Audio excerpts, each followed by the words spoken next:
So yan na mga boss, update na po tayo sa ating lechon ulo. Yan na po, medyo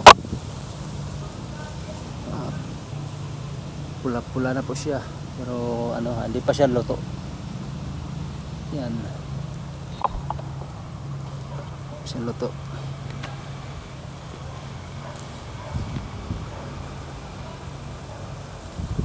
Ito 3 hours siguro bago maluto siya.